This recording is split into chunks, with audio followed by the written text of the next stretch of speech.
The Book of Wisdom from the Apocrypha, chapter 16. God's different dealings with the Egyptians and with his own people.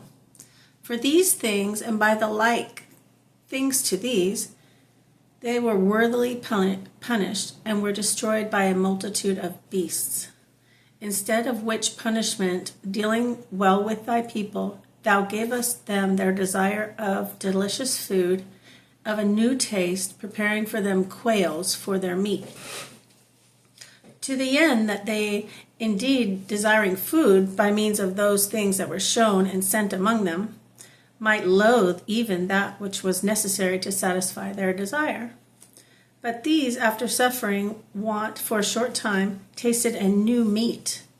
For it is requisite that inevitable destruction should come upon them that exercise tyranny. But to these it should be only to be shown how their enemies were destroyed. For when the fierce rage of beasts came upon these, they were destroyed with the bitings of a crooked serpent. But thy wrath endured not forever. But they were troubled for a short time for their correction, having a sign of salvation, to put them in remembrance of the commandment of thy law. For he that turned to it, it was not healed by that which he saw, but by thee, the Savior of all, Jesus. And in this thou didst show to our enemies, and that thou art he who delivers from all evil. For the bitings of the locust or the flies killed them, and there was found no remedy for their life, because they were worthy to be destroyed by such things. But not even the teeth of venomous serpents overcame thy children, for thy mercy came and healed them. Merry Christmas. Is it snowing where you are? It's not here. For they were examined for the remembrance of thy words and were quickly healed, lest falling into deep forgetfulness they might not be able to use thy help.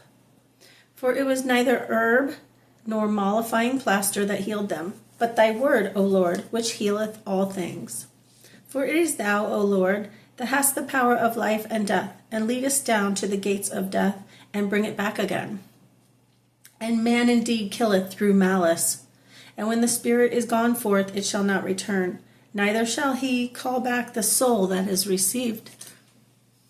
But it is impossible to escape thy hand.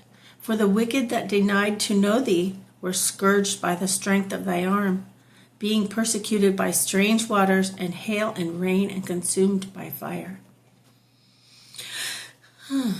And which was wonderful in water, which extinguishes all things, the fire had more force, for the world fighteth for the just.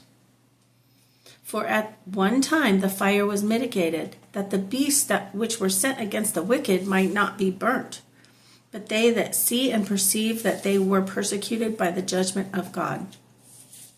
And at another time the fire, above its own power, burnt in the midst of the water, to destroy the fruits of the wicked land.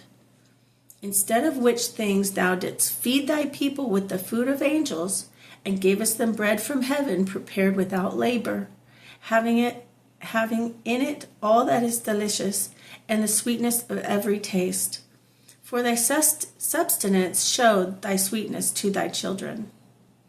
And serving every man's will, it was turned to what every man liked. But snow and ice endured the force of fire and melted not, that they might know that the fire burning in the hail and the flashing in the rain destroyed the fruits of the enemies. But this same again, that the just might be nourished, did even forget its own strength. For the creature serving the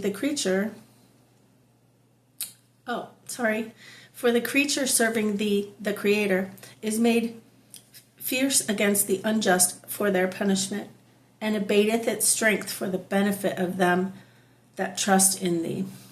Therefore, even that then it was transformed into all things, and was obedient to thy grace that nourisheth all, according to the will of them that desire it of thee. that thy children, O Lord, whom thou lovest, might know that it is not the growing of the fruits that nourish men, but thy word preserveth them that believe in thee.